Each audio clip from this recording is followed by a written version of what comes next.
ओम नमो नारायण। आज बहुत से लोग एक ही बात आकर के रखते हैं कि स्वामी जी हमको चिंता बहुत रहती है, टेंशन बहुत रहती है, बहुत कोशिश करते हैं परंतु वो जाती नहीं। ये चिंता क्या है?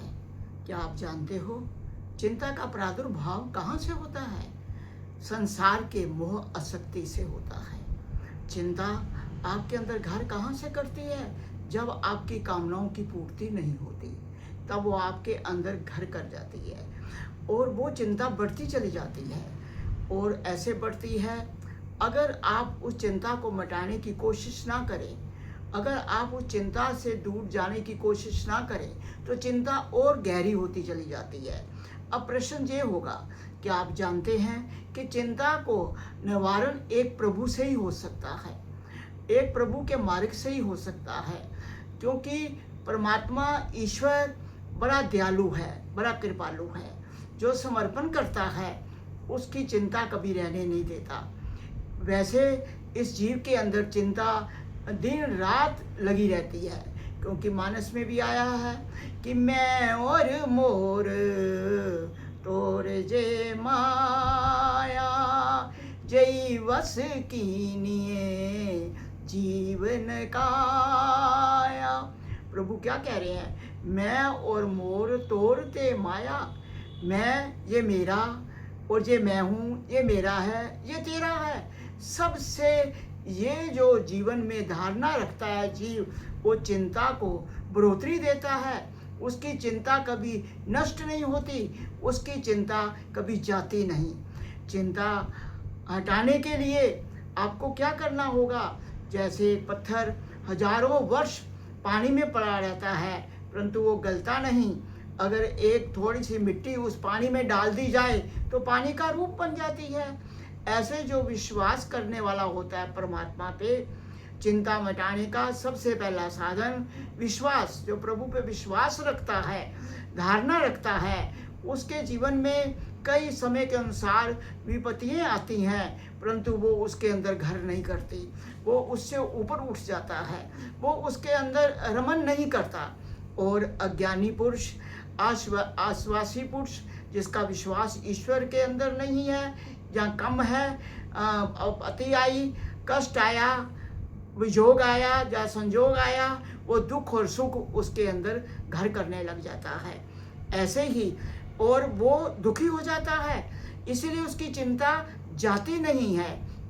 और ऐसे नहीं, क्या कभी ऐसा आपने समझा, कभी सोचा कि आपने अपने जीवन में मैं और मोर तोड़ते माया, इसमें मत रमन करिए, आप बदले की भावना मत करिए, ये भी चिंता का कारण है। आप जो ईश्वर ने आपको दिया है उसमें संतोष रखिए, उसी में चलिए और अपना प्रभु के मार्ग पे चलते हुए अपना ईश्वर का आधार बनाते हुए चलिए।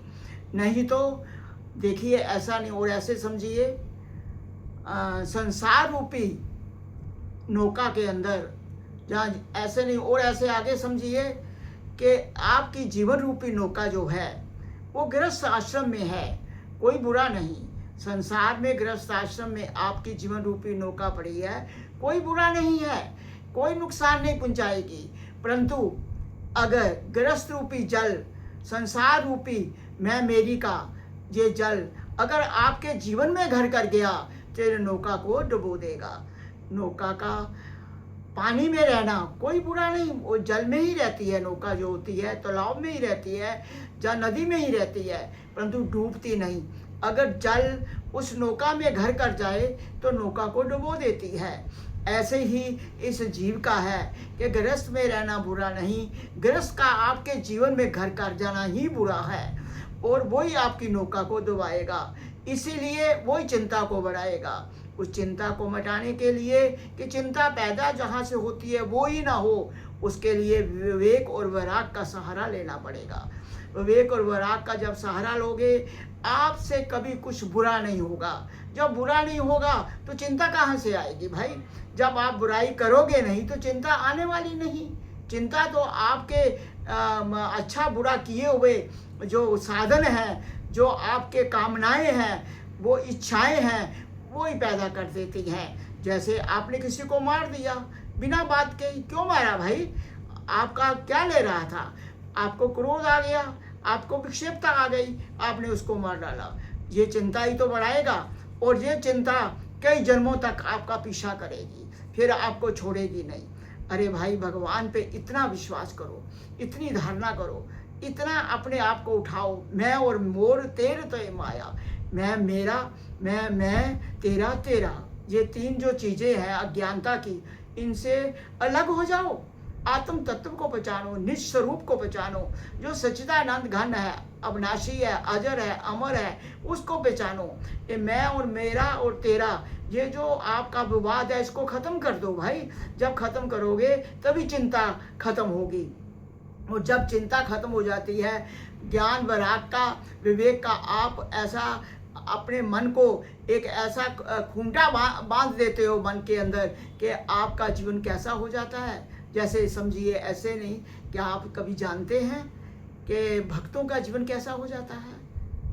प्रहलाद का जीवन देखिए, भगवान कृष्ण का जब उनको दर्शन हुआ प्रहलाद को, तो भगवान कृष्ण मुस्कुरा रहे थे, तो प्रहलाद ने बड़ी पोलाइटली कहा, विनम्रता कहा, बड़े सहज रूप में कहा, भगवान, जिन लोगों ने मेरे को बहुत कष्ट दिया, बहुत रुलाया, बहुत तंग किया, उन लोगों को आप क्षमा कर देना। प्यारी आत्माओं, कभी आप ऐसा विचार करते हो? आपके परिवार के अंदर, आपके समाज के अंदर, आपके घर के अंदर कभी ऐसा हो जाए तो आप उसकी क्षमा प्रभु से मांगते हो? कभी नहीं। आप बदले की भावना करते हो, जिससे चिंता पैदा होती है। फिर वो चिंता दुख का कारण बन जाती है।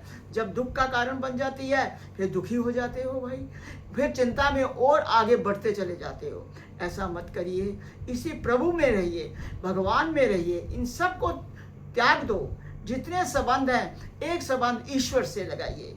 ये जितने संबंध हैं, ये तो रहने वाले ही नहीं हैं। आज आपको अपने नजर आते हैं, कल को रहने वाला ही नहीं। ये शरीर ही जब नहीं रहने वाला, तो ये संबंध कहाँ से आपके हो गए? हाँ, इतना अवश्य है, हम पहले भी कह रहे थे कि गृहस्थ में रहना कोई बुरा नहीं, परंतु गृहस्थ रूपी जल का आपके जीवन में पड़ जाना, या आ जाना, या रह जाना, दुख का और चिंता का कारण हो सकता है, और आपका जीवन डूब सकता है।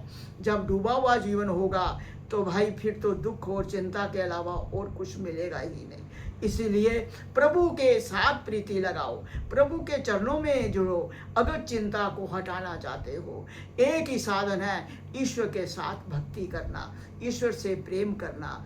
अरे भाई, कुछ भी ना कहो, भक्ति करते हो उससे कुछ भी ना मांगो, कहने की आवश्यकता ही नहीं। प्रहलाद ने कभी नहीं कहा कि मेरे को ऐसा करो प्रभु, ऐसा करो, मेरी रक्षा करो। वो तो प्रभु का नाम जाप ही करता रहा, और जब प्रभु मिले तो उससे एक ही बात कही कि जिन्होंने मेरे को कष्ट दिया, उससे बदले की भावना नहीं की। आप क्या कहते? उसका नाश कर दो, सर्वनाश कर दो, ये कर दो, वो कर दो। ऐसी बातों से आप चिंतित हो जाते हो भाई, इनको त्याग दो। उन्होंने एक ही बात कही, प्रभु जिन्होंने मेरे को कष्ट दिया है उनको क्षमा कर देना। ऐसे ही आप जिस संसार में रहते हो, जिस दुनिया में रहते हो, वहाँ पर अगर कोई आपके अनुकूल नहीं है, कोई आपके प्रतिकूल चलता है, तो कोई बात नहीं, उसको क्षमा कर दो, उसको दंडित मत करो। दंडित कौन करता है? जो शैतान होता है। मानव चोला आपको मिला है, जीवन मिला है, जानवरों की तरह मत जियो भाई, मनुष्य की तरह जियो। जो क्योंकि मनुष्य रिफ्लेक्शन ऑफ गॉड है, प्रभु की चलती फिरती प्रतिमा है, प्रभु के जैसे नैन नक्श हैं, ऐसे इंसान के भी हैं। तो उसके अंदर ऐसी बुराई मत आने दो जो चिंता का घर बन जाए। प्रभु के चरणों में अपनी प्रीति को लगाओ, आगे बढ़ो, प्रभु से प्रेम करो, फिर चिंता आपके पास टपकेगी भी नहीं। परंतु अगर प्रभु से विश्वास रूपी प्रीति नहीं करोगे तो बार बार जो विपत्तियाँ आएंगी या प्रतिकूलता आएंगी, जो आपके अनुकूल नहीं है, वो चिंतित करती चली जाएंगी। इस चिंता को मिटाने का साधन एक ईश्वर परमात्मा है। उससे प्रेम करो, उससे लो लगाओ, उससे प्यार करो, उससे संबंध जोड़ लो, उससे जुड़ा हुआ संबंध। अरे भाई, हम अक्सर कहते हैं कि संसार वाला आपका हो गया तो जिसका संसार है वो संसार भी आपका है। नहीं तो ये संसार किसी का बना नहीं, ना बनेगा, ना बनता नजर आता है, और ईश्वर से भी दूर हो जाओगे, जिससे ये मनुष्य देह मिला है। इसीलिए चिंता का परित्याग करो, अब प्रभु का चिंतन करने लग जाओ। प्रभु के चिंतन में अपने आप को लगाते हुए ज्ञान वैराग का, विवेक का ऐसा एक बेड़ा बांध लो अपने मन के ऊपर, ताकि और विक्षेपताएं, कोई प्रवृत्तियाँ या कोई द्वंद्व आपके मन के ऊपर ना आए, और आपको प्रभु का दर्शन हो और शांति मिले और चिंता खत्म हो जाए। ओम नमः शिवाय। ओम नमः शिवाय।